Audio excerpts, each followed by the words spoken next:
We understand who this person is, just as this person understands who we are, and find it marvellous.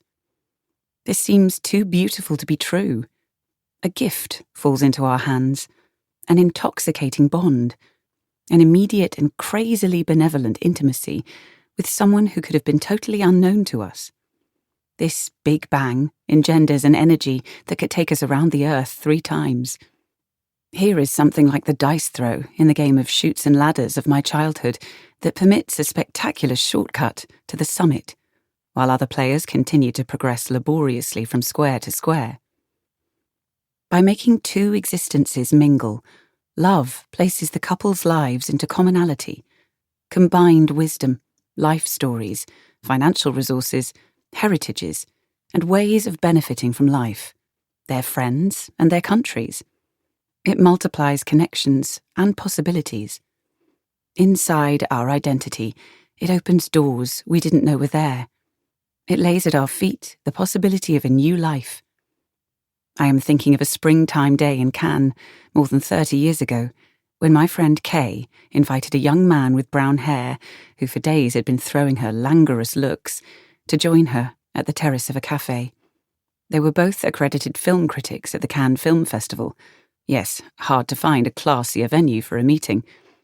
They started to converse in English, and I don't know whether she was aware of the world that was opening before her at the moment she asked him where he came from, and he replied, Greece, a country where she had never set foot, in which she was never particularly interested, but that she was about to discover and adore.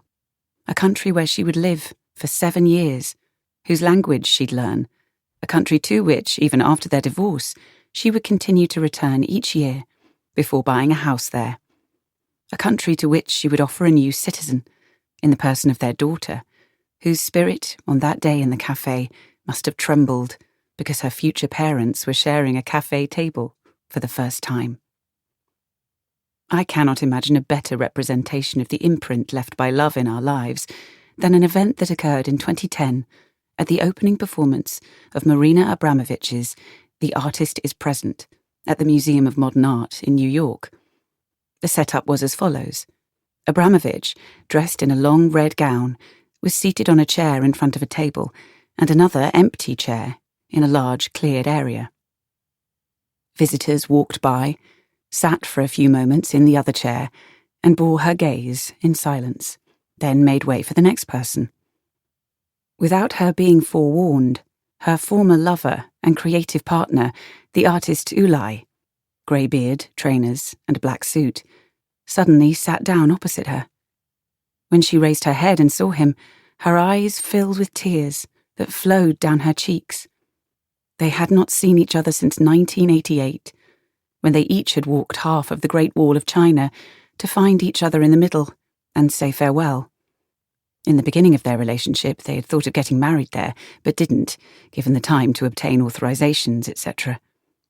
That evening in New York, everything in their silent exchange, in the way they looked at each other, the nods of their heads, the flickering of their eyelids, and their timid smiles, conveyed nostalgia, tenderness, regrets.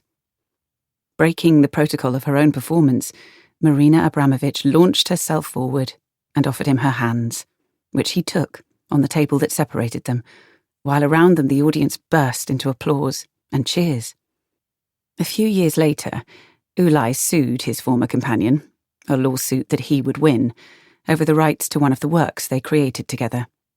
Yet they had time to reconcile before his death on March the 2nd, 2020. Making the Great Leap. I would adore being able to speak of love only in this way, going on about the most beautiful stories I've heard. There is a close kinship between the amorous impulse and the narrative impulse, and I have never been able to resist a good story. Falling in love is to have the sensation of crossing the page or the screen and seeing one's own life generating all these highly enjoyable moments that usually come out of the genius brain of a good writer or a good screenwriter. When I close a novel that has held me breathless for days or weeks, or reach the end of a TV series that I've particularly savoured, wavering between the temptation to devour pages or